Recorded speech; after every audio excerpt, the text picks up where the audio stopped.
का गांव, मिट्टी, मेहनत और मोहब्बत की कहानी। सन 1970 का दौर था। गांव की वो कच्ची गलियां और मिट्टी के घर आज भी यादों में ताजा हैं। तब गांव आज की तरह शोर शराबे वाला नहीं, बल्कि सुकून और सादगी से भरा था। सुबह सूरज उगने से बहुत पहले ही गांव की धड़कनें तेज हो जाती थीं। कहीं दूर बैलों के गले में बंधी घंटियों की मधुर आवाज आती, तो कहीं रसोई से मिट्टी के चूल्हे पर जलती लकड़ियों की सौंधी खुशबू हवा में घुल जाती। रामदीन एक सीधा सादा किसान था।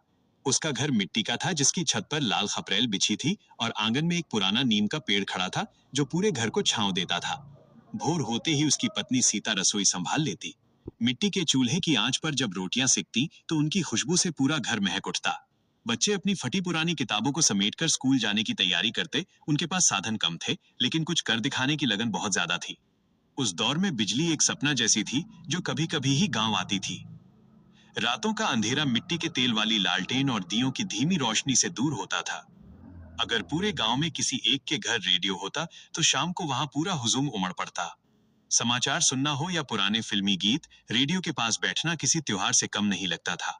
खेती ही लोगों के जीने का सहारा थी। ट्रैक्टरों का शोर नहीं था, बल्कि हल और बैलों की जोड़ी से जमीन को तैयार किया जाता था।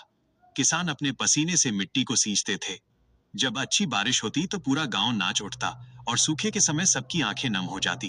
पर इंसानियत ऐसी थी कि अगर किसी के घर अनाज कम पड़ता तो पड़ोसी अपना हिस्सा चुपचाप उसके घर रखाता था। गांव की औरतें रोज सुबह कुएं पर पानी भरने जाती थीं। पानी भरना तो बस एक बहाना था। असली मकसद तो एक दूसरे का हाल जानना और साथ मिलकर लोकगीत गाना होता था। बच्चों के लिए वीडियो गेम नहीं थे, उनकी दुनिया मिट्टी में थी।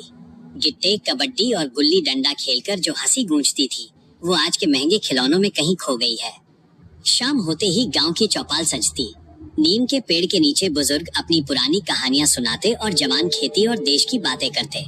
वहाँ रिश्ते सिर्फ खून के नहीं बल्कि दिल के होते थे। हर दुख सुख पूरे गांव का साझा होता था। त्योहारों का रंग ही अलग था। चाहे होली हो या दिवाली, किसी को न्योता देने की जरूरत नहीं पड़ती थी। पूरा गांव एक परिवार की तरह मिलजुल कर हर उत्सव मनाता था। सच तो ये है कि वो समय ऐसा था जब लोगों के पास चीजें बहुत कम थीं, लेकिन उनके दिल बहुत बड़े थे। 1970 का वो गांव जहां जिंदगी भागती नहीं थी, बल्कि ठहर कर जीना सिखाती थी। अगला कदम।